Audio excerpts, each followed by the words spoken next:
ನಮಸ್ತೆ ಸ್ನೇಹಿತರೆ, ಇವತ್ತು ನಾವು ದ್ವಿತೀಯ BA BComನವರಿಗೆ ಇರುವಂತಹ ಕನ್ನಡ ಭಾಷಿಕದಲ್ಲಿ ಸವಿಸ್ತರ ಪಠ್ಯಗಳು, ಪ್ರಾಚೀನ ಕನ್ನಡ ಕಾವ್ಯ, ಸಣ್ಣ ಕಥೆಗಳು, ಇವುಗಳಿಂದ ಆರಂಭದಿಂದ ಅಭ್ಯಾಸವನ್ನು ಮಾಡ್ತಾ ಹೋಗುವ. ಇನ್ನೂ ಹೆಚ್ಚು ಸಮಯ ಇಲ್ಲ ಪರೀಕ್ಷೆಗೆ, ಅದರಿಂದ ನಾವು ಆದಷ್ಟು ಬೇಗ ಎಲ್ಲವನ್ನು ಕೂಡ ಅಭ್ಯಾಸ ಮಾಡ್ತಾ ಹೋಗಬೇಕು. ನಾನು ಸುಲಭದಲ್ಲಿ ನಿಮಗೆ ಅರ್ಥವಾಗುವ ರೀತಿಯಲ್ಲಿ ಯಾವ ರೀತಿ ಓದ್ಕೊಳ್ಬೇಕು, ಅದನ್ನು ಅರ್ಥ ಏನು ಅಂತ ನೀವು ಯಾವ ರೀತಿ ತಿಳ್ಕೊಳ್ಬೇಕು ಅಂತ ಈ ಒಂದು ವಿಡಿಯೋದಲ್ಲಿ ನಿಮಗೆ ನಾನು ತಿಳಿಸ್ತಾ ಹೋಗ್ತೇನೆ. ಈಗ ಪ್ರಾಚೀನ ಕನ್ನಡ ಕಾವ್ಯದಿಂದ ಆರಂಭಿಸಬೇಕು. ಪ್ರಾಚೀನ ಕನ್ನಡ ಕಾವ್ಯ ಮತ್ತು ಸಣ್ಣ ಕಥೆಗಳು ವಿಭಾಗ A ಮತ್ತು Bಯಲ್ಲಿ ಪ್ರಾಚೀನ ಕನ್ನಡದ ಕಾವ್ಯ ಮತ್ತು ಸಣ್ಣ ಕಥೆಗಳ ಪ್ರಶ್ನೆಗಳು ಇರುವಂಥದ್ದು. ಈ ಪ್ರಾಚೀನ ಕನ್ನಡ ಕಾವ್ಯ ಮತ್ತು ಸಣ್ಣ ಕಥೆಯಲ್ಲಿ ಅರ್ಥಗಳನ್ನು ಕೊಡುವಂಥದ್ದು, ಸಂದರ್ಭ ಸಹಿತ ವಿವರಿಸಲಿಕ್ಕೆ ಕೊಡ್ತಾರೆ, ಸಂದರ್ಭ ಸ್ವಾರಸ್ಯವನ್ನು ಕೂಡ ಬರೀಲಿಕ್ಕೆ ಇರುವಂಥದ್ದು ಈ ಪ್ರಾಚೀನ ಕನ್ನಡ ಕಾವ್ಯ ಮತ್ತು ಸಣ್ಣ ಕಥೆಗಳಿಂದ ಮಾತ್ರ ಕೊಡುವಂಥದ್ದು. ಅದರಿಂದ ನಾವು ಮೊದಲಿಗೆ ಪ್ರಾಚೀನ ಕನ್ನಡ ಕಾವ್ಯ ಮತ್ತು ಸಣ್ಣ ಕಥೆಗಳನ್ನೇ ಅಭ್ಯಾಸವನ್ನು ಆರಂಭಿಸುವ. ಮೊದಲಿಗೆ ಬರುವಂಥದ್ದು ಕೃಷ್ಣ ಸಂಧಾನ. ಕೃಷ್ಣ ಸಂಧಾನ ಕವಿತೆಯನ್ನು ಬರೆದವರು ಪಂಪ. ಕೃಷ್ಣ ಸಂಧಾನ ಪ್ರಾಚೀನ ಕನ್ನಡ ಕಾವ್ಯ, ಪಂಪರವರು ಬರೆದಿರುವಂಥದ್ದು. ಇಲ್ಲಿ ನಾವು ನೋಡ್ಕೊಳ್ಬೇಕಾಗಿರುವಂಥದ್ದು, ಮೊದಲಿಗೆ ಒಂದು ಕವಿತೆಯ ಪೀಠಿಕೆಯನ್ನು ಓದ್ಕೊಳ್ಬೇಕು. ಆರಂಭದಲ್ಲಿ ಏನಾಯಿತು, ಈ ಕೃಷ್ಣ ಸಂಧಾನ ಆಗುವ ಮೊದಲು ಏನಾಯಿತು ಎನ್ನುವಂಥದ್ದನ್ನು ನೀವು ನೋಡಿಕೊಂಡ್ರೆ ನಿಮಗೆ ಈ ಕಾವ್ಯದ ಒಂದು ಕವಿತೆಯ ಬಗ್ಗೆ ಅರ್ಥಗಳು ಗೊತ್ತಾಗ್ತದೆ. ಅಂದರೆ ಇಲ್ಲಿ ಮುಖ್ಯವಾಗಿ ಕೃಷ್ಣ ಸಂಧಾನ ಕಾರ್ಯಕ್ಕೆ ಹೋಗುವಂಥದ್ದು. ಯಾರು ಕಳಿಸಿರ್ತಾರೆ ಸಂಧಾನ ಕಾರ್ಯಕ್ಕೆ? ಮೊದಲಿಗೆ ಕೌರವರು ಮತ್ತು ಪಾಂಡವರು. ಅವರು ಒಂದೇ ವಂಶಕ್ಕೆ ಸೇರಿದವರು, ಆದರೆ ಇಬ್ಬರಲ್ಲೂ ಕೂಡ ಒಂದು ಸೌಖ್ಯ ಭಾವನೆ ಇರಲಿಲ್ಲ, ಪ್ರೀತಿ ಇರಲಿಲ್ಲ ಅವರ ನಡುವೆ. ಕೌರವರು ಮತ್ತು ಪಾಂಡವರ ನಡುವೆ ಯಾವಾಗಲೂ ಕೂಡ ಜಗಳ ಆಗ್ತಾ ಇತ್ತು, ಯಾವಾಗಲೂ ಹಗೆತನ ಅವರಲ್ಲಿತ್ತು. ದುರ್ಯೋಧನ ಮಾಡಿದ ಯಾವ ಕುಟಿಲೋಪಾಯಗಳು ಕೂಡ ಫಲಕಾರಿ ಆಗಲಿಲ್ಲ. ಕೌರವನಾದಂತಹ ದುರ್ಯೋಧನ, ಪಾಂಡವರು 5 ಜನ, ಕೌರವರು 100 ಜನ ಇರ್ತಾರಲ್ವ. ದುರ್ಯೋಧನ ಮಾಡಿದಂಥ ಯಾವ ಕುಟಿಲೋಪಾಯಗಳು ಕೂಡ ಫಲಕಾರಿ ಆಗಲಿಲ್ಲ ಆದಾಗ ಪಾಂಡವರು ಪ್ರತಿ ದಿನ ಅಭಿವೃದ್ಧಿ ಆಗ್ತಾನೆ ಹೋಗ್ತಾರೆ. ಇದನ್ನು ನೋಡಿದಂಥ ದುರ್ಯೋಧನನಿಗೆ ಸಹಿಸಲಿಕ್ಕೆ ಸಾಧ್ಯ ಆಗುವುದಿಲ್ಲ. ಏನಾದರೂ ಮಾಡಿ ಇವರನ್ನು ಕೆಳಗೆ ಬೀಳಿಸಬೇಕು, ಇವರು ಅಭಿವೃದ್ಧಿ ಹೊಂದಬಾರ್ದು, ಮೇಲೆ ಹೋಗಬಾರು ಎನ್ನುವಂಥ ಒಂದು ಕಾರಣದಿಂದಾಗಿ ಮಾವನಾದಂಥ ಶಕುನಿಯಲ್ಲಿ ಬಳಿಗೆ ಸಹಾಯವನ್ನು ಕೇಳ್ತಾರೆ. ಶಕುನಿಯ ಸಲಹೆಯಂತೆ ಒಂದು ಆಟವನ್ನು, ಪಗಡೆ ಆಟವನ್ನು ಆಡಿಸ್ತಾರೆ, ಮೋಸದ ಪಗಡೆ ಆಟ. ಈ ಪಗಡೆ ಆಟದಲ್ಲಿ ಗೆದ್ದವರಿಗೆ ಈ ಸಂಪೂರ್ಣ ರಾಜ್ಯ ಸಿಗ್ತದೆ, ಸೋತವರೇನು ಮಾಡಬೇಕು, ವನವಾಸವನ್ನು ಹೋಗಬೇಕು, 12 ವರ್ಷ ವನವಾಸ ಹೋಗಬೇಕು, 1 ವರ್ಷ ಅಜ್ಞಾತವಾಸವನ್ನು ಪೂರೈಸಬೇಕು, ನಂತರ ರಾಜ್ಯಕ್ಕೆ ಬರಬೇಕು ಎನ್ನುವಂತಹ ಒಂದು ರೂಲ್ಸನ್ನು ಹಾಕ್ತಾರೆ, ನಿಯಮ. ಯಾವುದಕ್ಕೆ? ಪಗಡೆ ಆಟಕ್ಕೆ ನಿಯಮವನ್ನು ಹಾಕ್ತಾರೆ. ಈ ಪಗಡೆ ಆಟ ಅಂತ ಹೇಳಿದರೆ ಇವಾಗ ನಾವೆಲ್ಲ ಆಡ್ತೇವಲ್ವ, ಲೂಡೋ, ಆಮೇಲೆ ಹಾವು ಏಣಿ ಆಟ, ಅದೇ ರೀತಿಯಲ್ಲಿ ಅದು ಪಗಡೆ ಆಟ ಅಂತ ಹೇಳಿದರೆ ಆ ರೀತಿಯ ಒಂದು ಆಟ. ಇದರಲ್ಲಿ ಏನು ಮಾಡ್ತಾರೆ, ಕೌರವರು ಮತ್ತು ಪಾಂಡವರು ಆಟ ಆಡುವಾಗ ಕೌರವರು ಮೋಸದಿಂದ ಪಾಂಡವರನ್ನು ಸೋಲಿಸ್ತಾರೆ. ಈಗ ಸೋತವರು ಯಾರು? ಪಾಂಡವರು. ಪಾಂಡವರು ಏನು ಮಾಡಬೇಕು? ಆಟದ ನಿಯಮ ಏನಿದೆ? ಸೋತವರು 12 ವರ್ಷ ವನವಾಸ ಮಾಡಬೇಕು, 1 ವರ್ಷ ಅಜ್ಞಾತವಾಸ ಮಾಡಬೇಕು ಎನ್ನುವಂಥ ನಿಯಮ ಇದೆ ಅಲ್ವಾ. ಈ ಪಾಂಡವರು ಏನು ಮಾಡ್ತಾರೆ? ಸೋತಿದ್ದಾರೆ. ಸರಿ, ನಾವು ಸೋತಿದ್ದೇವೆ, ನಾವು ನಿಯಮದ ಪ್ರಕಾರ 12 ವರ್ಷ ವನವಾಸವನ್ನು ಮಾಡ್ತೇವೆ, 1 ವರ್ಷ ಅಜ್ಞಾತವಾಸವನ್ನು ಮಾಡಿ ಬರ್ತೇವೆ ಅಂತ ಹೊರಟು ಹೋಗ್ತಾರೆ. 12 ವರ್ಷ ಕಳೆದ ನಂತರ, 12 ವರ್ಷ ಪ್ಲಸ್ 1 ವರ್ಷ ಅಜ್ಞಾತ ವರ್ಷ, 13 ವರ್ಷವನ್ನು ಕಳೆದ ನಂತರ ಪಾಂಡವರು ಪುನಃ ರಾಜ್ಯಕ್ಕೆ ಬರ್ತಾರೆ. ಪುನಃ ರಾಜ್ಯಕ್ಕೆ ಬಂದು ಕೌರವರಲ್ಲಿ ಹೇಳ್ತಾರೆ, ನಾವು 12 ವರ್ಷ ವನವಾಸ ಮತ್ತು 1 ವರ್ಷ ಅಜ್ಞಾತವಾಸವನ್ನು ಮುಗಿಸಿದ್ದೇವೆ, ನಮಗೆ ನಮ್ಮ ರಾಜ್ಯವನ್ನು ಕೊಟ್ಟು ಬಿಡಿ, ನಾವು ರಾಜ್ಯಭಾರವನ್ನು ಮಾಡ್ತೇವೆ ಅಂತ ಕೇಳ್ಕೊಳ್ತಾರೆ. ಆದರೆ ಕೌರವರು ಅದಕ್ಕೆ ಒಪ್ಪುವುದೇ ಇಲ್ಲ. ಇಲ್ಲ, ನಾವು ಅದನ್ನು ಕೊಡೋದಿಲ್ಲ, ಈಗ ಅದು ನಮ್ಮದು, ಹಾಗೆ ನಾವು ಅದನ್ನು ಕೊಡೋದಿಲ್ಲ, ನಿಮಗೆ ಯಾವ ರಾಜ್ಯವನ್ನು ಕೂಡ ಕೊಡೋದಿಲ್ಲ ಅಂತ ಹೇಳ್ತಾರೆ. ದುರ್ಯೋಧನನು ಯಾವುದೇ ಕಾರಣಕ್ಕೂ ಒಪ್ಪುವುದೇ ಇಲ್ಲ. ಆವಾಗ ಪಾಂಡವರು ಹೇಳ್ತಾರೆ, ಇಲ್ಲ, ನಮಗೆ ಎಲ್ಲ ರಾಜ್ಯ ಬೇಕು ಅಂತ ಕೇಳ್ತಾ ಇಲ್ಲ ನಾವು, ನಮಗೊಂದು ಸ್ವಲ್ಪ ರಾಜ್ಯವನ್ನು ಕೊಟ್ಟುಬಿಡಿ, ನಾವು 5 ಜನರಿಗೆ 5 ರಾಜ್ಯವನ್ನಾದರೂ ಕೊಟ್ಟುಬಿಡಿ, ಅಥವಾ 5 ಗ್ರಾಮವನ್ನಾದರೂ ಕೊಟ್ಟುಬಿಡಿ ಅಂತ ಕೇಳ್ತಾರೆ. ಅದಕ್ಕೂ ಕೂಡ ದುರ್ಯೋಧನ ಒಪ್ಪುವುದಿಲ್ಲ. ಅಂತಹ ಸಂದರ್ಭದಲ್ಲಿ ಪಾಂಡವರು ಏನು ಮಾಡ್ತಾರೆ, ಇದಕ್ಕೆ ಒಂದು ಸಂಧಾನ ಕಾರ್ಯವನ್ನು ಮಾಡಲೇಬೇಕು, ಯಾರಾದರೂ ನಡುವೆ ನಿಂತು ಸಂಧಾನವನ್ನು ಮಾಡಬೇಕು, ಆ ಕಡೆ ಮತ್ತು ಈ ಕಡೆಯವರ ನಡುವೆ ಒಬ್ಬರು ಬೇಕು. ಅದಕ್ಕೆ ಯಾರು ಸೂಕ್ತರು? ಅದಕ್ಕೆ ಕೃಷ್ಣನೇ ಸೂಕ್ತನಾದಂತಹ ವ್ಯಕ್ತಿ. ಆದ್ದರಿಂದ ಕೃಷ್ಣನ ಬಳಿಗೆ ಹೋಗಿ ಪಾಂಡವರೇನು ಹೇಳ್ತಾರೆ, ನೋಡು ಕೃಷ್ಣ, ಹೀಗೀಗಾಗಿದೆ, ನಮಗೆ ನಮ್ಮ ರಾಜ್ಯವನ್ನು ಕೊಟ್ಟು ಬಿಡಿ, ನಮ್ಮ ರಾಜ್ಯವನ್ನು ಕೊಟ್ಟು ಬಿಡಲಿಕ್ಕೆ ಹೇಳಬೇಕು ನೀನು ಕೌರವರ ಮತ್ತು ನಮ್ಮ ನಡುವಿನ ಒಂದು ಮಾತುಕತೆಗೆ, ಸಂಧಾನ ಕಾರ್ಯಕ್ಕೆ ನೀನು ಬರಬೇಕು, ಸಂಧಾನ ಕಾರ್ಯದಲ್ಲಿ ನೀನು ಮಾತನಾಡಬೇಕು, ನಮಗೆ ನಮ್ಮ ರಾಜ್ಯವನ್ನು ಕೊಡುವಂತೆ ನೀನು ಕೇಳ್ಕೊಳ್ಬೇಕು.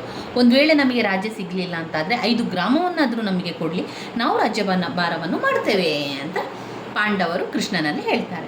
ಈ ಕಾರಣದಿಂದಾಗಿ ಕೃಷ್ಣ ಸಂಧಾನ ಎನ್ನುವಂತಹ ಕವಿತೆ ಪಂಪ ಆಯ್ಕೆ ಮಾಡಿಕೊಂಡಿರುವಂಥದ್ದು, ಪಂಪ ರಚಿಸಿದಂತಹ ಒಂದು ಇದರಲ್ಲಿ ಅವರು ಹೇಳ್ತಾರೆ ಕೃಷ್ಣ ಈಗ ಸಂಧಾನ ಕಾರ್ಯಕ್ಕೆ ಹೊರಡುವಂಥದ್ದು. ಈ ಒಂದು ಕಾರಣದಿಂದಾಗಿ ಕೃಷ್ಣ ಸಂಧಾನ ಕಾರ್ಯಕ್ಕೆ ಹೊರಡ್ತಾನೆ. ಕೃಷ್ಣ ಒಪ್ಕೊಳ್ತಾನೆ. ಕೃಷ್ಣ ಹೇಳ್ತಾನೆ ಪಾಂಡವರ ಹತ್ರ, ಸರಿ ನಾನು ಸಂಧಾನ ಕಾರ್ಯವನ್ನು ಮಾಡಲಿಕ್ಕೆ ತಯಾರಿದ್ದೇನೆ, ನಾನು ಕೌರವರ ಜೊತೆ ಮಾತನಾಡ್ತಾನೆ, ದುರ್ಯೋಧನ ಜೊತೆ ಮಾತನಾಡ್ತಾನೆ, ದುರ್ಯೋಧನನ ಆಸ್ಥಾನಕ್ಕೆ ಹೋಗಿ ಅಲ್ಲಿ ನಿಮಗೆ ನಾನು ರಾಜ್ಯವನ್ನು ಕೊಡಲಿಕ್ಕೆ ಹೇಳ್ತೇನೆ ಅಂತ ಹೇಳ್ತಾನೆ. ಹಾಗೆ ಕೃಷ್ಣ ಕೇಳ್ತಾನೆ, ಒಂದು ವೇಳೆ ಅವರು ಸಂಧಾನಕ್ಕೆ ಒಪ್ಪದಿದ್ದರೆ ಏನು ಮಾಡೋದು ಮುಂದೆ ಅಂತ. ಮುಂದೆ ಏನು ಮಾಡೋದು, ಮುಂದೆ ನಾವು ಯುದ್ಧಕ್ಕೆ ನಿಲ್ಲಬೇಕು, ಯುದ್ಧವನ್ನು ಮಾಡಬೇಕು. ಕುರುಕ್ಷೇತ್ರ ಯುದ್ಧ ಆಗುವಂಥದ್ದು ನಂತರವೇ, ಸಂಧಾನ ಕಾರ್ಯ ಆಗುವುದಿಲ್ಲ, ನಂತರ ಆಗುವಂಥದ್ದೇ ಕುರುಕ್ಷೇತ್ರ ಯುದ್ಧ. ಇಲ್ಲಿ ಸರಿ, ಈಗ ಕೃಷ್ಣ ಏನು ಸಂಧಾನ ಕಾರ್ಯದಲ್ಲಿ ಏನೆಲ್ಲ ಆಗ್ತದೆ ಅಂತ ನೀವು ಬರಿಬೇಕಲ್ವ. ಈಗ ಪಾಂಡವರೇನಾಗ್ತಾರೆ, ಮೋಸದ ಜೂಜಿನಲ್ಲಿ ಸೋಲ್ತಾರೆ, ಅವರ ಒಂದು ನಿಯಮಕ್ಕೆ ವನವಾಸ ಮತ್ತು ಅಜ್ಞಾತವಾಸವನ್ನು ಪೂರ್ಣಗೊಳಿಸ್ತಾರೆ. ಅದಾದ ನಂತರದಲ್ಲಿ ಕೃಷ್ಣನ ಹತ್ರ ಹೋಗಿ ಸಂಧಾನ ಕಾರ್ಯವನ್ನು ಮಾಡಬೇಕು ಅಂತ ಕೂಡ ಕೇಳಿಕೊಡ್ತಾರೆ. ಅದೇ ರೀತಿ ಕೃಷ್ಣ ಏನು ಮಾಡ್ತಾನೆ, ಸಂಧಾನ ಕಾರ್ಯಕ್ಕೆ ಒಪ್ಪಿ ಕೃಷ್ಣನನ್ನೇ ದೂತ ಕಾರ್ಯಕ್ಕೆ ಕಳಿಸುವಂಥದ್ದು. ಕೃಷ್ಣ ಏನು ಮಾಡ್ತಾನೆ, ಹಸ್ತಿನಾವತಿಗೆ ಹೋಗ್ತಾನೆ ಸಂಧಾನಕ್ಕೋಸ್ಕರ. ಅಲ್ಲಿ ಹೋಗಿ ಹಸ್ತನಾವತಿಗೆ ಹೋಗಿ ಅಲ್ಲಿ ಗೆಳೆಯನಾದಂಥ ವಿದುರನ ಮನೆಗೆ ಹೋಗಿ ಅಲ್ಲಿ ಆತಿಥ್ಯವನ್ನು ಸ್ವೀಕರಿಸಿ ಮರುದಿವಸ ಬೆಳಿಗ್ಗೆ ದುರ್ಯೋಧನನ ಆಸ್ಥಾನಕ್ಕೆ ಹೋಗ್ತಾನೆ. ದುರ್ಯೋಧನ ಆಸ್ಥಾನಕ್ಕೆ ಹೋದಾಗ ಕೃಷ್ಣ ಬರ್ತಾನೆ ಅಂತ ಹೇಳಿ ಅವನಿಗೆ ಸ್ವಲ್ಪ ಅದರಲ್ಲಿ ಆಲಸ್ಯ ಇತ್ತು. ಆದರೂ ಕೂಡ ಅದನ್ನು ತೋರಿಸಿಕೊಳ್ಳದೆ ದುರ್ಯೋಧನ ಏನು ಮಾಡ್ತಾನೆ, ಆರಂಭದಲ್ಲಿ ಕೃಷ್ಣನನ್ನು ಸ್ವಾಗತಿಸ್ತಾನೆ. ಬಾ ಕೃಷ್ಣ ಬಾ, ನನ್ನ ಆಸ್ಥಾನಕ್ಕೆ ಬಂದಿದೆಯಾ, ನಿನಗೆ ಸ್ವಾಗತ ಸುಸ್ವಾಗತ ಅಂತ ಹೇಳಿ ಅವನನ್ನು ಸ್ವಾಗತಿಸ್ತಾರೆ. ಯಾರು, ದುರ್ಯೋಧನ. ಆರಂಭದಲ್ಲಿ ಕೃಷ್ಣ ದುರ್ಯೋಧನನ ಸಜ್ಜನಿಕೆಯನ್ನು ಪ್ರಶಂಸಿಸ್ತಾನೆ, ಹೊಗಳ್ತಾನೆ, ಖುಷಿ ಪಡ್ತಾನೆ. ನಿನ್ನ ಈ ಒಂದು ಆಡಳಿತ ತುಂಬ ಉತ್ತಮವಾಗಿ ನೀನು ಮಾಡ್ತಾ ಇದೆಯಾ ಎನ್ನುವಂಥದ್ದನ್ನೆಲ್ಲ ಪ್ರಶಂಸೆ ಮಾಡ್ತಾರೆ. ಅದಾದ ನಂತರ ಯಾವುದೋ ಕಾರಣದಿಂದಾಗಿ ನಿನ್ನ ಮತ್ತು ಪಾಂಡವರ ನಡುವೆ, ನಿಮ್ಮ ಕೌರವರು ಮತ್ತು ಪಾಂಡವರ ನಡುವೆ ಯಾವುದೋ ಒಂದು ಕಾರಣ ಆಗಿದೆ. ಆ ಕಾರಣದಿಂದಾಗಿ ಕೌರವರು ಮತ್ತು ಪಾಂಡವರ ನಡುವೆ ಮನಸ್ತಾಪ ಆಗಿದೆ ಅಲ್ವಾ. ಆ ಮನಸ್ತಾಪವನ್ನೆಲ್ಲ ಮರ್ತು ಬಿಡು ದುರ್ಯೋಧನ, ಆ ಮನಸ್ತಾಪ ಬೇಡ. ಇನ್ನು ನೀವಿಬ್ಬರು ಒಳ್ಳೆಯ ರೀತಿಯಿಂದ ಜೀವನ ಮಾಡಬೇಕು. ಆ ಪಾಂಡವರ ಒಂದು ರಾಜ್ಯವನ್ನು ಅವರಿಗೆ ವಾಪಸ್ ಕೊಡಿ, ಅವರು ರಾಜ್ಯಭಾರವನ್ನು ಮಾಡಲಿ. ಅವರಿಗೆ ನೀನು ರಾಜ್ಯ ಕೊಡದಿದ್ರೂ ಪರವಾಗಿಲ್ಲ, ಅಥವಾ 5 ಗ್ರಾಮಗಳನ್ನಾದರೂ ಕೊಟ್ಟು ಬಿಡು ಕೌರವ, ಅವರು ಕೂಡ ರಾಜ್ಯಭಾರವನ್ನು ಮಾಡಲಿ ಅಂತ ಕೃಷ್ಣ ದುರ್ಯೋಧನನಿಗೆ ಹೇಳ್ತಾನೆ. ಈಗ ಕೃಷ್ಣನು ದುರ್ಯೋಧನನಿಗೆ ಹೇಳಿದಾಗ ಅವನಿಗೆ ಸಿಟ್ಟು ಬರಲಿಕ್ಕೆ ಆರಂಭ ಆಗ್ತದೆ. ಯಾರಿಗೆ, ದುರ್ಯೋಧನನಿಗೆ. ನಮ್ಮ ಪರವಾಗಿ ನಿಲ್ಲದೆ ಅವರ ಪರವಾಗಿದೆಯಾ ನೀನು, ಕೌರವರ ಪರವಾಗಿಲ್ಲದೆ ನೀನು ಪಾಂಡವರ ಪರವಾಗಿ ಮಾತನಾಡ್ತಾ ಇದೆಯಾ, ಇದು ನಿನಗೆ ಶೋಭೆ ತರುವುದಿಲ್ಲ. ಕೌರವರು ಮತ್ತು ಪಾಂಡವರ ನಡುವೆ ನೀನೇನು ಮಾಡ್ತಾ ಇದೆಯಾ ಅಂತ ಅವನು ಬೊಬ್ಬೆ ಹಾಕಲಿಕ್ಕೆ ಆರಂಭ ಮಾಡ್ತಾನೆ. ರಾಜ್ಯವಲ್ಲದಿದ್ದರೆ 5 ಗ್ರಾಮವನ್ನಾದರೂ ಪಾಂಡವರಿಗೆ ಕೊಡು. ಸರಿ, ನೀನು ಇಷ್ಟು ಕೋಪ ಮಾಡಿಕೊಳ್ಳುವಂಥದ್ದೇನಿದೆ ಅದರಲ್ಲಿ, ರಾಜ್ಯ ಬೇಡ, ಗ್ರಾಮ ಆದರೂ ಕೊಡು, ಅವರು ನೋಡ್ಕೊಳ್ಳಿ ಅಂತ ಕೃಷ್ಣ ಹೇಳ್ತಾನೆ. ಇದರಿಂದ ಇನ್ನಷ್ಟು ಕೋಪಗೊಂಡಂತಹ ದುರ್ಯೋಧನನು ಹೇಳ್ತಾನೆ, ನೋಡು ನೀನು ಗೊಲ್ಲರ ರೀತಿಯಂತೆ ಮಾತನಾಡಬೇಕು, ಗೊಲ್ಲರ ರೀತಿಗೆ ತಕ್ಕಂತೆ ನೀನು ಮಾತನಾಡಬೇಕು. ಇದೇನು ಮಾತನಾಡುವಂಥ ನೀನು, ನಮ್ಮ ಕುಟುಂಬದ ನಡುವೆ ನೀನು ಜಗಳ ತಂದಿಡ್ತಿದ್ಯಾ, ಸಾಮಭೇದವನ್ನು ಬಳಸಿಕೊಂಡು ಕುಟುಂಬವನ್ನೇ ಛಿದ್ರ ಮಾಡಿಬಿಡ್ತಾ ಇದೆಯಾ ಅಂತ ಕೃಷ್ಣನನ್ನೇ ದೂಷಿಸ್ತಾನೆ. ಯಾರು, ದುರ್ಯೋಧನ ಕೃಷ್ಣನನ್ನೇ ದೂಷಿಸ್ತಾನೆ. ಆಗ ಕೃಷ್ಣ ದುರ್ಯೋಧನನಿಗೆ ಎಲ್ಲ ವಿಷಯಗಳನ್ನು ನೆನಪು ಮಾಡಿಸ್ತಾನೆ. ಮೊದಲು ಏನಿತ್ತು, ಮೊದಲು ಯಾವ ರೀತಿ ಪಾಂಡವರು ನಿನಗೆ ಸಹಾಯವನ್ನು ಮಾಡಿದರು, ನೀನು ಕಷ್ಟದಲ್ಲಿರುವಂಥ ಸಂದರ್ಭದಲ್ಲಿ ಪಾಂಡವರು ಎಷ್ಟೆಲ್ಲ ನಿನಗೆ ಸಹಾಯವನ್ನು ಮಾಡಿದರು ಅಂತ ನೆನಪಿಸ್ತಾನೆ. ಇದು ಹೇಳಿದ್ದು ಕೂಡ ದುರ್ಯೋಧನಿಗೆ ತುಂಬ ಸಿಟ್ಟು ಬರ್ತದೆ. ತುಂಬ ಕೃಷ್ಣನನ್ನೇ ಹೊಡಿಲಿಕ್ಕೆ ಕೂಡ ಹೋಗ್ತಾನೆ. ಕೃಷ್ಣ ಹೇಳ್ತಾನೆ ದುರ್ಯೋಧನನಿಗೆ, ನೋಡು ನೀನು ಇಷ್ಟೆಲ್ಲ ಮಾತನಾಡ್ತಾ ಇದ್ದೀಯಾ, ಪಾಂಡವರು ನಿನಗೆ ಎಷ್ಟೆಲ್ಲ ಸಹಾಯ ಮಾಡಿದ್ದಾರೆ ನೆನಪು ಮಾಡಿಕೊ. ಪಾಂಡವರ ಶೌರ್ಯವನ್ನು ನೆನಪಿಸಿ ಎಚ್ಚರಿಕೆಯನ್ನು ಕೂಡ ನೀಡ್ತಾನೆ. ಅವರು ಪಾಂಡವರು ವೀರರು, ಧೀರರು ಅಂತ ಹೇಳುವಂಥದ್ದು.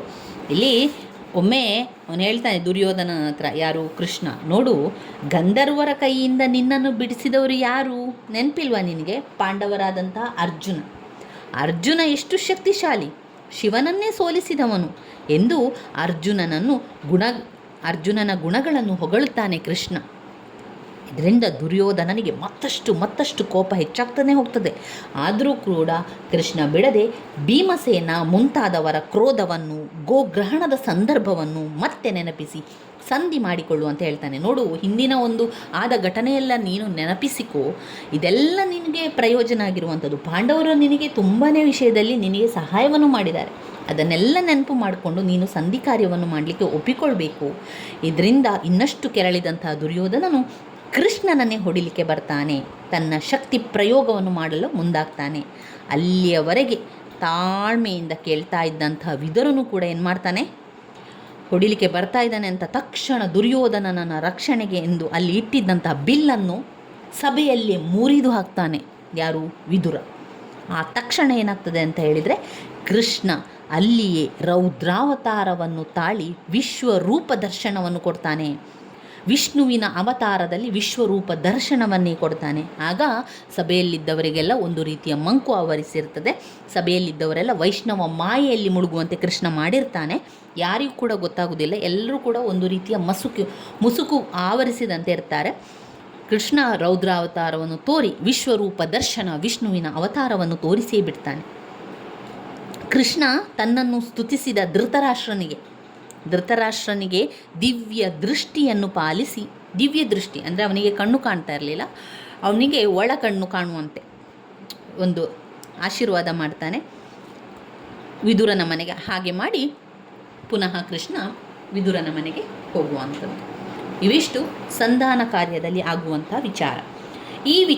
ಇವಿಷ್ಟು ವಿಷಯ ನಿಮಗೆ ಸರಿಯಾಗಿ ಗೊತ್ತಿದ್ದರೆ, ಇಷ್ಟು ಕೃಷ್ಣ ಸಂಧಾನದಲ್ಲಿ ಏನಾಯಿತು, ಮುಂದೆ ಯಾಕೆ ನಡೀತು, ಕೃಷ್ಣ ಸಂಧಾನ ಯಾವ ವಿಷಯಕ್ಕೆ ನಡೀತು, ಏನಾಗ್ತದೆ ಕೃಷ್ಣ ಸಂಧಾನ ಕಾರ್ಯದಲ್ಲಿ, ಕೃಷ್ಣನಿಗೆ ಮತ್ತು ಕೌರವನಾದಂಥ ದುರ್ಯೋಧನನಿಗೆ ಮತ್ತು ಪಾಂಡವರ ನಡುವೆ ಯಾವ ರೀತಿಯ ವಿಚಾರಗಳು ನಡೀತದೆ, ಕೊನೆಯಲ್ಲಿ ಕೃಷ್ಣನು ಯಾವ ಒಂದು ವಿಶ್ವರೂಪ ದರ್ಶನವನ್ನು ತೋರಿಸುವಂಥದ್ದು, ಇದು ಸಂಧಾನ ಕಾರ್ಯದಲ್ಲಿ ಆಗಿರುವಂಥದ್ದು. ಈ ವಿಚಾರ ನಿಮಗೆ ಗೊತ್ತಿದ್ದರೆ ಯಾವತ್ತದು ಮರ್ತು ಹೋಗೋದಿಲ್ಲ. ಅದೊಂದು ರೀತಿಯ ಕಥೆಯ ರೀತಿಯಲ್ಲಿ ನೀವು ನೆನಪಲ್ಲಿ ಇಟ್ಕೊಂಡ್ರೆ, ಯಾವುದೇ ಪ್ರಶ್ನೆ ಇದರಿಂದ ಅವರು ಕೇಳಿ, ನೀವು ಇದೇ ಒಂದು ಸಾರಾಂಶವನ್ನು ಬರಿತಾ ಹೋಗಿ. ನಾನಿಲ್ಲಿ ಸಂಪೂರ್ಣ ಒಂದು ಕಥೆಯ ರೀತಿಯಲ್ಲಿ ನಿಮಗೆ ತಿಳಿಸ್ಕೊಟ್ಟಿದ್ದೇನಲ್ವ, ಇದನ್ನೇ ಬರಿತಾ ಹೋಗಿ.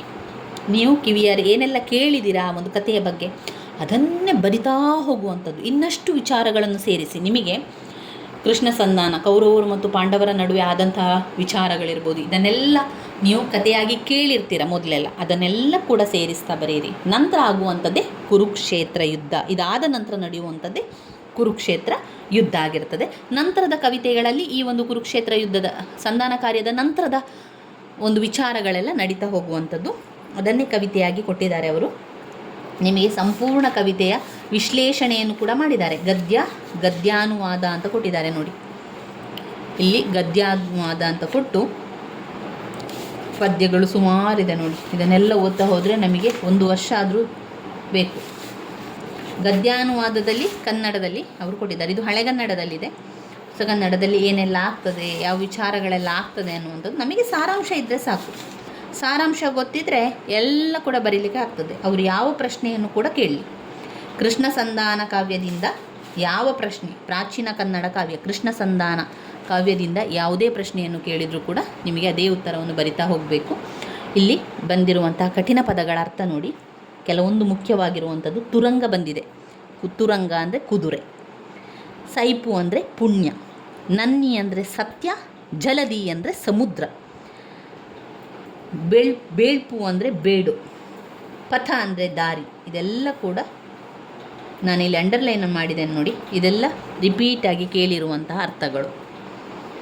ಇನ್ನು ಇದರಲ್ಲಿ ಸಾರಾಂಶವನ್ನು ಕೊಟ್ಟಿದ್ದಾರೆ.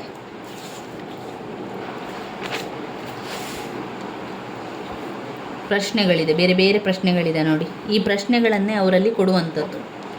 ಪಂಪನಲ್ಲಿ ಕೃಷ್ಣ ಸಂಧಾನ ಹೇಗೆ ಮೂಡಿ ಬಂದಿದೆ, ದುರ್ಯೋಧನ ಮತ್ತು ಕೃಷ್ಣನಿಗೆ ನಡೆದ ವಾಗ್ವಾದವನ್ನು ಕುರಿತು ಬರೆಯಿರಿ. ಯಾವುದೇ ಪ್ರಶ್ನೆ ಬರಲಿ ಇದರಲ್ಲಿ, ಅವರು ಇಲ್ಲಿಂದಲೇ ಪ್ರಶ್ನೆಗಳನ್ನು ಆಯ್ಕೆ ಮಾಡಿ ಕೊಡುವಂಥದ್ದು. ಆ ಪ್ರಶ್ನೆಗಳನ್ನು ಒಮ್ಮೆ ನೋಡಿಕೊಳ್ಳಿ. ಈ ರೀತಿ ಅಭ್ಯಾಸ ಪ್ರಶ್ನೆಗಳನ್ನೇ ಅವರು ಆಯ್ಕೆ ಮಾಡಿ ಕೊಡುವಂಥದ್ದು. ಕೃಷ್ಣ ಸಂಧಾನ ಕವಿತೆಯಿಂದ ಖಂಡಿತವಾಗಿ ಪ್ರಶ್ನೆ ಇದ್ದೇ ಇರ್ತದೆ ಸ್ನೇಹಿತರೆ. ಹೆಚ್ಚಾಗಿ ಕೊಡುವಂತಹ ಪ್ರಶ್ನೆ ಅಂತಲೇ ಹೇಳ್ಬೋದು. ಇಲ್ಲಿ ಸ್ವಾರಸ್ಯದ ಪ್ರಶ್ನೆಗಳನ್ನು ಕೊಟ್ಟಿದ್ದಾರೆ. ಈ ಸ್ವಾರಸ್ಯದ ಪ್ರಶ್ನೆಗಳನ್ನು ಒಮ್ಮೆ ಓದ್ಕೊಳ್ಳಿ. ಯಾವ ಕವಿತೆಯಿಂದ, ಯಾವ ಕಾವ್ಯದಿಂದ ಬಂದಿದೆ ಅಂತ ಗೊತ್ತಾಗಲಿಕ್ಕೂ ಕೂಡ ಸಹಾಯ ಆಗ್ತದೆ. ಯಾಕಂದರೆ ಇದು ಹಳೆಗನ್ನಡದ ರೀತಿಯಲ್ಲಿದೆ, ಆದ್ದರಿಂದ ನಮಗೆ ಸ್ವಲ್ಪ ಕನ್ಫ್ಯೂಸ್ ಆಗ್ತದೆ. ಒಮ್ಮೆ ನೋಡಿಕೊಂಡ್ರೆ ನಿಮಗೆ ಅದು ನೆನಪಲ್ಲಿರ್ತದೆ ನೋಡಿ. ಲೋಕದಳಿ ನೆನ್ನ ದೊರೆಗೆ ಪಿರಿಯರು ಮೊಳರೆ, ಲೋಕದಳಿ ನೆನ್ನ ದೊರೆಗೆ ಪಿರಿಯರು ಮೊಳರೆ, ಪಿರಿಯ ಸಿರಿ ಓಳೆಂ ಸುಜನತೆಯೋ, ನಿನಗೆ ಪಾಂಡವರಪ್ಪಿದ ನಾರು ಮಪ್ಪರೆ, ಗುರುವಿಲ್ಲ ಕರ್ಣನಿಲ್ಲ ಗುರುವಿನ ಮಗನಿಲ್ಲ, ನಾಮೆಲ್ಲ ಮುಂದೆ ಗರುಡಿಯೊಳ ದೋಣಿ ಮಾನಸರು. ಈ ರೀತಿಯ ಪ್ರಶ್ನೆಗಳು ಇದೆ ಅಂತಾದರೆ ಅದು ಕೃಷ್ಣ ಸಂಧಾನದ ಒಂದು ಕವಿತೆಯಿಂದ ಅಂತ ನೋಡ್ಕೊಳ್ಬೇಕು. ಯಾಕಂದರೆ ಈ ಹಳೆಗನ್ನಡ ಅಂತ ಬಂದಾಗ ನಾವು ಎಲ್ಲವನ್ನು ಕೂಡ ಓದ್ಕೊಂಡು ಹೋದರೆ ನಮಗೆ ಸಮಯ ಇನ್ನೂ ಬೇಕಾಗ್ತದೆ. ನಾವು ಸ್ವಲ್ಪ ಕೆಲವೊಂದು ಟ್ರಿಕ್ಕನ್ನು ಉಪಯೋಗಿಸಿಕೊಂಡು ಓದ್ಕೊಳ್ಬೇಕು. ನಾನೇನು ಮಾಡ್ತಾಯಿದ್ದೆ ಅಂತ ಹೇಳಿದರೆ ಪ್ರತಿಯೊಂದು ಕಾವ್ಯದ ಸಾರಾಂಶವನ್ನು ಕೂಡ ಓದ್ಕೊಂಡಿರುವಂಥದ್ದು, ಅದರ ಕಥೆಯನ್ನು ಅರ್ಥ ಮಾಡ್ಕೊಂಡಿರುವಂಥದ್ದು. ಆ ಒಂದು ಕಥೆಯನ್ನು ಓದಬೇಕಾದ್ರೆ ಅಥವಾ ಆ ಒಂದು ಕಥೆಯನ್ನು ಕೇಳಬೇಕಾದ್ರೆ ಸಂಪೂರ್ಣ ಅದರೊಳಗೆ ನೀವು ಇನ್ವಾಲ್ವ್ ಆಗಬೇಕು. ಸಂಪೂರ್ಣ ಆ ಒಂದು ವಿಚಾರವನ್ನು ನೀವು ಮನಸ್ಸಿನಲ್ಲಿ ಇಟ್ಕೊಂಡು ನೀವು ಆ ಒಂದು ಸಿಚುವೇಷನಲ್ಲಿದ್ದೀರಾ, ನೀವೊಂದು ಆ ಪರಿಸ್ಥಿತಿಯಲ್ಲಿದ್ದೀರಾ, ನೀವೊಂದು ಸಂಧಾನ ಕಾರ್ಯದಲ್ಲಿದ್ದೀರಾ ಅಂತ ನೆನಪಲ್ಲಿ ಇಟ್ಕೊಂಡು ಅಥವಾ ಆ ಒಂದು ಇಮ್ಯಾಜಿನೇಷನ್ಗೆ ಹೊರಟೋಗಿ ನೀವು ಅರ್ಥ ಮಾಡ್ಕೊಳ್ಬೇಕು. ಆವಾಗ 5 ನಿಮಿಷದಲ್ಲಿ ನಿಮಗೆ ಆ ಸಂಪೂರ್ಣ ಒಂದು ಕವಿತೆ ನಿಮ್ಮ ಮನಸ್ಸಿಗೆ ಬರ್ತದೆ, ನಿಮ್ಮ ಮನಸ್ಸಲ್ಲಿ ಕೂತ್ಕೊಳ್ತದೆ ಆ ಒಂದು ಉತ್ತರಗಳು. ಒಟ್ಟಾಗಿ ನೀವು ಈಗ ಸೀದಾ ನೀವು ಆ ಒಂದು ಕಥೆಯನ್ನು ಕೇಳ್ತಾ ಹೋಗ್ತೀರಿ ಅಂತಾದರೆ ಅದು ನೆನಪಲ್ಲಿ ಉಳಿಯೋದಿಲ್ಲ. ಯಾಕಂದರೆ ನಿಮಗೆ ಅದರಲ್ಲಿ ಆಸಕ್ತಿ ಇಲ್ಲ ಅಂತ. ನೀವು ಅದರೊಳಗೆ ಸಂಪೂರ್ಣವಾಗಿ ಹೋಗಬೇಕು, ಆ ಕಥೆಯೊಳಗೆ ಸಂಪೂರ್ಣವಾಗಿ ಇಳಿಬೇಕು. ಆವಾಗ ನಿಮಗೆ ಆ ಕತೆ ಹಾಗೇ ನೆನಪಲ್ಲಿ ಇರ್ತದೆ. ಈ ಒಂದು ಸಂದರ್ಭ ಸ್ವಾರಸ್ಯ ಪ್ರಶ್ನೆಯನ್ನು ಕೂಡ ನೋಡ್ಕೊಳ್ಳಿ. ಗುರುವಿಲ್ಲ ಕರ್ಣನಿಲ್ಲ, ಗುರುವಿನ ಮಗನಿಲ್ಲ, ಈ ರೀತಿಯ ಒಂದು ಸಾಲುಗಳು ಬಂದಾಗ ನೀವೇನು ಮಾಡಬೇಕು ಅಂದರೆ ಈ ಸಾಲನ್ನು ಪ್ರಾಚೀನ ಕನ್ನಡ ಕಾವ್ಯವಾದಂತಹ ಕೃಷ್ಣ ಸಂಧಾನದಿಂದ ಆರಿಸಿಕೊಳ್ಳಲಾಗಿದೆ. ಪ್ರಾಚೀನ ಕನ್ನಡ ಕಾವ್ಯವಾದ ಕೃಷ್ಣ ಸಂಧಾನವನ್ನು ಬರೆದಿರುವವರು ಪಂಪ ಅಂತ ಬರೆದು ನಂತರ ಒಂದು ಕೃಷ್ಣ ಸಂಧಾನದ ವಿಚಾರವನ್ನು ಬರಿತಾ ಹೋಗಿ. ಈಗ ನೀವು ಸಾರಾಂಶವನ್ನು ಕಲ್ತಿದ್ದಾರಲ್ವ, ಆ ಸಾರಾಂಶವನ್ನೇ ಶಾರ್ಟಾಗಿ ಚಿಕ್ಕದಾಗಿ ಮಾಡಿಕೊಂಡು ಬರೀರಿ. ಅವರು ಯಾವುದೇ ಸಾಲುಗಳನ್ನು ಕೇಳಲಿ, ಆಯಿತಾ, ಯಾವುದೇ ಸಾಲುಗಳನ್ನು ಕೇಳಿ ಆ ಸಾಲುಗಳು ನಿಮಗೆ ಅರ್ಥ ಆಗಿದೆ ಅಂತಾದರೆ ಪರವಾಗಿಲ್ಲ, ಬರಿತಾ ಹೋಗಿ. ಒಂದು ವೇಳೆ ನಿಮಗೆ ಏನೂ ಅರ್ಥ ಆಗಿಲ್ಲ ಅಂತಾದರೆ ನೀವು ಆ ಒಂದು ಕವಿತೆಗೆ ಸಂಬಂಧಪಟ್ಟಂತೆ ಏನು ಸಾರಾಂಶವನ್ನು ಓದ್ಕೊಂಡಿದ್ದೀರಾ ಅದನ್ನು ಸಣ್ಣದಾಗಿ ಅರ್ಧ ಪುಟ ಆಗುವಷ್ಟು ಬರಿತಾ ಹೋದರೆ ಆಯಿತು. ಅಷ್ಟೇ ಮಾಡುವಂಥದ್ದು. ಅದಕ್ಕಿಂತ ಹೆಚ್ಚು ನಾವು ಚಿಂತೆ ಮಾಡಬೇಕು ಅಂತ ಇಲ್ಲ. ಸಾರಾಂಶವನ್ನು ಕಲಿತುಕೊಳ್ಳಿ, ಆರಾಮದಲ್ಲಿ ಬರಿತಾ ಹೋಗ್ಬೋದು. ಚಿಂತೆ ಮಾಡಬೇಡಿ, ಇಷ್ಟೊಂದು ನಾನು ಯಾವಾಗ ಓದಬೇಕು ಅಥವಾ ಓದಿ ಆಗ್ತದ ಎನ್ನುವಂಥ ಯೋಚನೆ ಮಾಡಬೇಡಿ. ಆರಾಮದಲ್ಲಿ ಎಲ್ಲವನ್ನು ಕೂಡ ನೋಡ್ತಾ ಹೋಗಿ. ಇನ್ನು ಬರುವಂಥದ್ದು ದುರ್ಯೋಧನನ ವಿಲಾಪ. ನೋಡಿ, ಇಷ್ಟೆಲ್ಲ ಆಯಿತು, ಸಂಧಾನ ಕಾರ್ಯ ಎಲ್ಲ ಮಾಡಿ ಆಯಿತು, ಆದರೆ ಒಪ್ಪುವುದಿಲ್ಲ ದುರ್ಯೋಧನ. ಇನ್ನೇನಾಗ್ತದೆ? ಯುದ್ಧವೇ, ಕುರುಕ್ಷೇತ್ರ ಯುದ್ಧ. ಈ ಕುರುಕ್ಷೇತ್ರ ಯುದ್ಧದಲ್ಲಿ ಆಗುವಂಥದ್ದು ದುರ್ಯೋಧನನ ವಿಲಾಪ. ಯಾರು ಬರೆದಿದ್ದಾರೆ? ರನ್ನ. ಸಾಹಸ ಭೀಮ ವಿಜಯಂ ಕಾವ್ಯದಿಂದ ಆರಿಸಿಕೊಂಡಿರುವಂಥದ್ದು ಎಲ್ಲ ಪ್ರಸಂಗ ಆ ಒಂದು ಪದ್ಯದಿಂದ. ದುರ್ಯೋಧನನ ವಿಲಾಪ. ದುರ್ಯೋಧನ ವಿಲಾಪ ಇದರಲ್ಲಿ ಯಾವ ವಿಚಾರ ಬರ್ತದೆ? ಇದು ನಂತರದ ಕತೆ. ಈಗ ಕುರುಕ್ಷೇತ್ರ ಯುದ್ಧ ಆರಂಭವಾಯಿತು. ನಾವೀಗ ಕುರುಕ್ಷೇತ್ರ ಯುದ್ಧಕ್ಕೆ ಹೋಗುವ. ಆ ಯುದ್ಧದಲ್ಲಿ ಏನಾಗುವಂಥದ್ದು ಅಂತ ಇರುವಂಥದ್ದು ಇಲ್ಲಿ 5-6 ಪುಟದಷ್ಟು ಕೊಟ್ಟಿದ್ದಾರೆ ನೋಡಿ, 5-6 ಪುಟದಷ್ಟು ಕೊಟ್ಟಿದ್ದಾರೆ.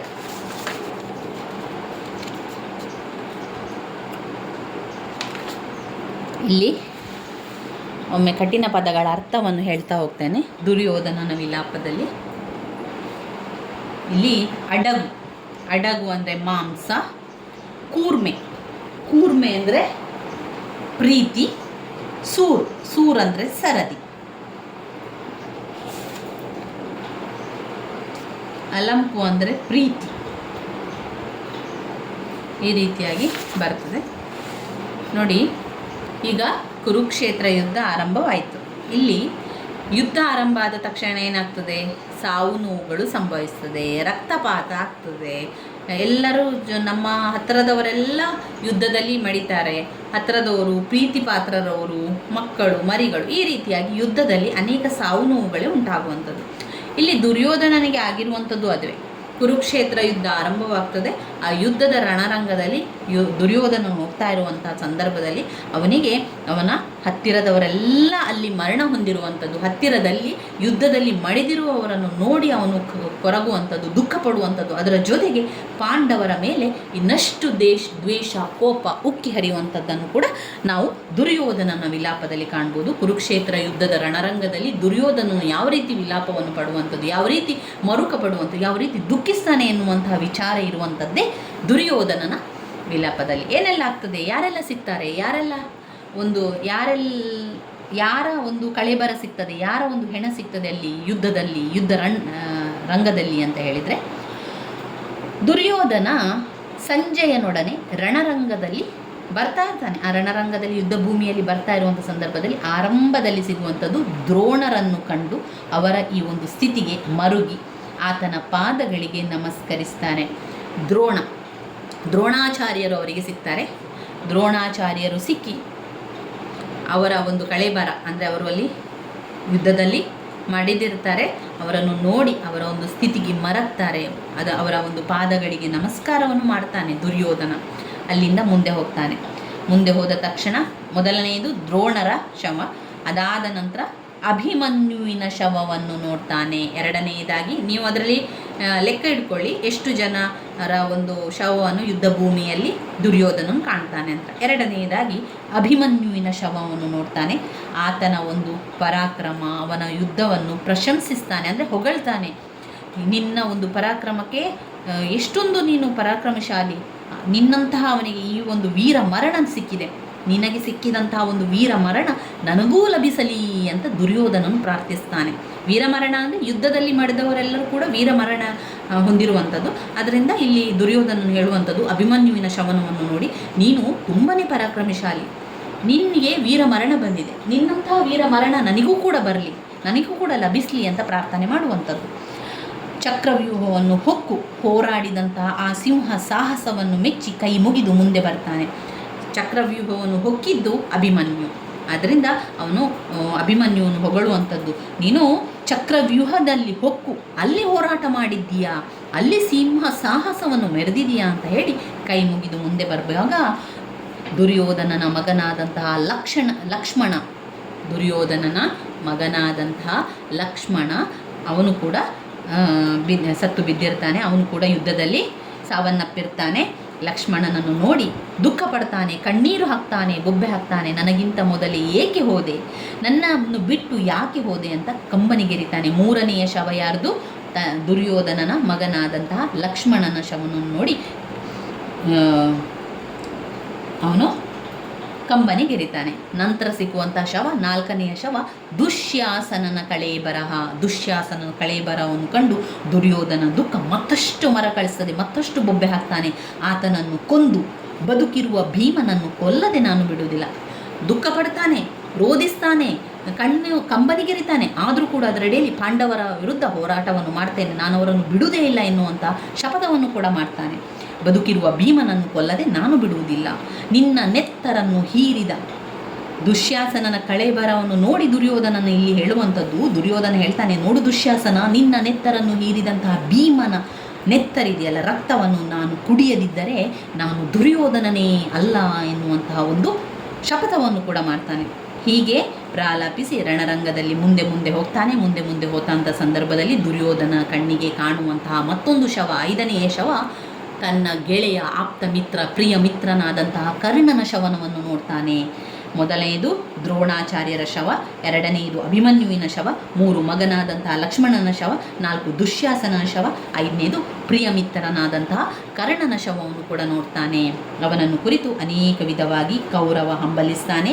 ನೀನೇಕೆ ಕೋಪಿಸಿಕೊಂಡಿರುವೆ ಗೆಳೆಯ, ನನ್ನೊಡನೆ ಮಾತನಾಡುತ್ತಿಲ್ಲ ಯಾಕೆ, ನನ್ನನ್ನು ಯಾಕೆ ಬಿಟ್ಟು ಹೋಗಿದೆಯಾ, ನನ್ನನ್ನು ನೀನು ಸಂತೈಸುವುದಿಲ್ವಾ, ನನ್ನನ್ನು ಈ ದುಃಖದಿಂದ ಹೊರ ತರ್ತಾ ಇಲ್ವ ನೀನು ಅಂತ ದುಃಖದಿಂದ ಕೇಳ್ತಾನೆ. ಎಲ್ಲ ತ್ಯಾಗಗಳನ್ನು ನೀನು ಮಾಡಿದೆ ಕರ್ಣ, ಎಷ್ಟೊಂದು ತ್ಯಾಗ ಮಾಡಿದೆಯಾ ಕರ್ಣ, ನೀನು ನನ್ನ ಹೃದಯದಲ್ಲಿ ನೀನಿರುವೆ ಎಂದ ಮೇಲೆ ನೀನು ಬಿಟ್ಟು ಹೋಗಲಿಲ್ಲ ನನ್ನನ್ನು, ನೀನು ನನ್ನ ಹೃದಯದಲ್ಲಿ ಯಾವತ್ತೂ ಇದೆಯಾ, ಅಂದ ಮೇಲೆ ನೀನು ಬಿಟ್ಟು ಹೋಗಿದೆಯಾ ಅಂತ ಯಾರು ಹೇಳಲಿಕ್ಕೆ ಸಾಧ್ಯ. ನಿನ್ನನ್ನು ದುಶ್ಯಾಸನನ್ನು ಕೊಂದಂತಹ ಪಾಂಡವರು ಇನ್ನು ಉಳಿಯಲಾರರು ಅಂತ ಬೊಬ್ಬಿಡ್ತಾನೆ. ನಿಮ್ಮಿಬ್ಬರ ಕಳೇಬರವನ್ನು ಕಂಡು ನನ್ನ ಪ್ರಾಣ ಉಳಿದಿದೆಯಲ್ಲ ಎಂದು ವಿಧವಾಗಿ ಗೋಳಾಡ್ತಾನೆ, ವಿಧವಾಗಿ ಬೊಬ್ಬೆ ಇಡ್ತಾನೆ, ಕಂಬನಿಗೆರಿತಾನೆ. ಅನಂತರ ಅವರೆಲ್ಲರನ್ನು ಕೊಂದ ಅಂತಹ ಪಾಂಡವರ ಮೇಲೆ ಕೋಪ ಉಕ್ಕಿ ಅವರನ್ನು ಯುದ್ಧದಲ್ಲಿ ಕೊಲ್ಲಲು ನಿರ್ಧರಿಸಿ ಕೌರವರ ಮುಂದೆ ಭೀಷ್ಮರನ್ನು ಭೇಟಿಯಾಗಲು ಕೌರವನಾದಂತಹ ದುರ್ಯೋಧನ ಅವರನ್ನೆಲ್ಲ ದಾಟಿ ಭೀಷ್ಮರನ್ನು ಗುರುಗಳಾದಂಥ ಭೀಷ್ಮರನ್ನು ಹೋಗಿ ಭೇಟಿಯಾಗಲಿಕ್ಕೆ ಹೋಗ್ತಾನೆ. ಯಾಕಂದರೆ ಇನ್ನು ಮುಂದಿನ ಯುದ್ಧ, ಈ ಕುರುಕ್ಷೇತ್ರ ಯುದ್ಧವನ್ನು ಮುಂದೆ ಯಾವ ರೀತಿ ಮಾಡ್ಬೋದು ಅಂತ ಸಲಹೆಯನ್ನು ಕೇಳಲಿಕ್ಕೆ ಹೋಗುವಂಥದ್ದು, ಭೀಷ್ಮರನ್ನು ಭೇಟಿಯಾಗಲಿಕ್ಕೆ ಹೋಗುವಂಥದ್ದನ್ನು ಇಲ್ಲಿ ಕಾಣ್ಬೋದು. ಇಲ್ಲಿ ಇವಿಷ್ಟು ವಿಚಾರ ನಿಮಗೆ ಗೊತ್ತಿರಲಿ. ದುರ್ಯೋಧನ ವಿಲಾಪದಲ್ಲಿ ಸಂಪೂರ್ಣ ದುರ್ಯೋಧನ ಕುರುಕ್ಷೇತ್ರ ಯುದ್ಧ ಭೂಮಿಯಲ್ಲಿ ರಣರಂಗದಲ್ಲಿ ದುಃಖ ಪಡುವಂಥದ್ದು, ತನ್ನ ಎಲ್ಲ ಆಪ್ತರರನ್ನು ಕಳೆದುಕೊಂಡಿದ್ದಾನೆ. ಅವನು ದುಃಖ ಪಡುವಂಥ ವಿಚಾರ ಇಲ್ಲಿರುವಂಥದ್ದು. ಮೊದಲನೆಯ ಶವ ದ್ರೋಣಾಚಾರ್ಯರದು, 2 ಅಭಿಮನ್ಯು, 3 ಮಗ ಲಕ್ಷ್ಮಣ, 4 ದುಶ್ಯಾಸನ, 5 ಪ್ರಿಯ ಮಿತ್ರನಾದಂತಹ ಕರ್ಣನ ಒಂದು ಶವವನ್ನು ನೋಡಿ ದುಃಖ ಪಡುವಂಥದ್ದು. ಇವಿಷ್ಟು ವಿಚಾರ ನಿಮಗೆ ಗೊತ್ತಿದ್ದರೆ ಎಷ್ಟು ಕೂಡ ಬರಿಬೋದು ನೀವು, 3ರಿಂದ 4 ಪುಟದಷ್ಟು ಆರಾಮದಲ್ಲಿ ಬರಿತಾ ಹೋಗ್ಬೋದು. ಇಲ್ಲಿ ಬಂದಿರುವಂತಹ ಸಂದರ್ಭ ಸ್ವಾರಸ್ಯದ ಪ್ರಶ್ನೆಗಳನ್ನು ನೋಡಿಕೊಳ್ಳಿ. ನಿಮಗಿಂತೂ ಸಾವುಮಿ ಆ ದಿನ ಕಾರಣ, ನೆರೆ ಸಂಭವಿಸಿರೋ ಕುಂಭ ಸಂಭವ, ನರಸುತ ನಿನ್ನೊರೆಗೆ ದೊರೆದ ಗಂಡರು ಮೊಳರೆ. ನೋಡಿ, ಶವ ಅಂತ ಬಂದಾಗ, ಯುದ್ಧ ಭೂಮಿ ರಣರಂಗ ಅಂತೆಲ್ಲ ಬಂದಾಗ ಅದು ದುರ್ಯೋಧನನ ವಿಲಾಪ ಅಂತ ನೀವು ನೆನಪಲ್ಲಿ ಇಟ್ಕೊಳ್ಬೇಕು. ರನ್ನ ಬರೆದಿರುವ ದುರ್ಯೋಧನ ವಿಲಾಪ ಸಾಹಸ ಭೀಮ ವಿಜಯದಿನ ಅಂತ ನೆನಪಲ್ಲಿ ಇಟ್ಕೊಳ್ಬೇಕು. ತನೂಜ ನಿಮ್ಕ್ರಮ ವಿಪರ್ಯಂ ಮಾಡುವುದೇ, ಗೊಟ್ಟಂಗುಡಿದು ನೆತ್ತರ ನಿಂತು. ನೋಡಿ, ನಿಮ್ಮ ನೆತ್ತರನ್ನೆಲ್ಲ ಕುಡಿದಂತಹ ಪಾಂಡವರ ನೆತ್ತರನ್ನು ನಾನು ಕುಡಿಯುತ್ತೇನೆ ಎನ್ನುವಂಥದ್ದು. ಅರಿಯನಿಯದಂ ನಿನ್ನಿದಿಂ ತೆರನಂ. ಇದನ್ನೊಮ್ಮೆ 2-3 ಬಾರಿ ನೋಡ್ಕೊಳ್ಳಿ ಈ ಒಂದು ಪ್ರಶ್ನೆಗಳನ್ನು. ಯಾವ ಒಂದು ಪ್ರಾಚೀನ ಕನ್ನಡ ಕಾವ್ಯದಿಂದ ಬಂದಿದೆ ಅಂತ ಗೊತ್ತಾಗಬೇಕು ಅಂತಾದರೆ ನೀವು 2-3 ಬಾರಿ ನೋಡಿಕೊಂಡು ಅದರ ಒಂದು ಸಾಲುಗಳನ್ನಾದರೂ ಅಥವಾ ಒಂದು ವರ್ಡನ್ನಾದರೂ ಕೂಡ ನೆನಪಲ್ಲಿಟ್ಕೊಳ್ಳಿ. ಒಂದು ವರ್ಡನ್ನು ಒಂದು ಕೀ ಪಾಯಿಂಟ್ಸ್ ಥರ. ಈಗ ನೋಡಿ, ನೆತ್ತರು ಅಂತ ಬಂದದ್ದು ದುರ್ಯೋಧನ ವಿಲಾಪ ಅಂತ ನೆನಪಲ್ಲಿಟ್ಕೊಳ್ಳಿ. ತನೂಜ ನಿಮ್ಮ ಕ್ರಮ ವಿಪರ್ಯಂ ಮಾಡುವುದೇ, ತನೂಜ ಅಂತ ಬಂದರೆ ಅದು ದುರ್ಯೋಧನ ವಿಲಾಪ ಅಂತ ನೆನಪಲ್ಲಿಟ್ಕೊಳ್ಳಿ. ನರಸುತ ನಿನ್ನೊರೆಗೆ ದೊರೆಗೆ ಗಂಡರು ಮೊಳರೆ ಎನ್ನುವಂಥದ್ದು. ಈ ರೀತಿಯ ಕೀ ಪಾಯಿಂಟ್ಸನ್ನು, ಕೀವರ್ಡ್ಸನ್ನು ನೆನಪಲ್ಲಿಟ್ಕೊಂಡು ಇದು ದುರ್ಯೋಧನ ವಿಲಾಪ ಕಾವ್ಯದಿಂದ ಬಂದಿದೆ ಅಂತ ನೆನಪಲ್ಲಿಟ್ಕೊಳ್ಳಿ. ಈ ರೀತಿಯಾಗಿ ಮಾಡಿಕೊಂಡು ನೆನಪಲ್ಲಿಟ್ಕೊಳ್ಳಿ.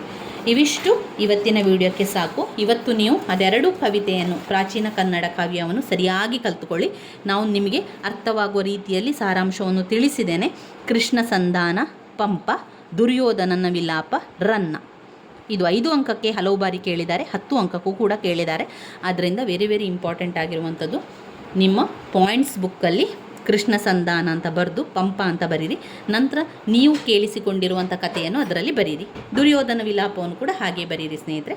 ನನ್ನ ವೀಡಿಯೋಸ್ ಎಲ್ಲ ನಿಮಗೆ ಇಷ್ಟ ಆಗಿದ್ದರೆ ಲೈಕ್ ಕೊಡಿ, ಶೇರ್ ಮಾಡಿ, ಸಬ್ಸ್ಕ್ರೈಬ್ ಮಾಡಲಿಕ್ಕೆ ಮರಿಬೇಡಿ. ಧನ್ಯವಾದಗಳು.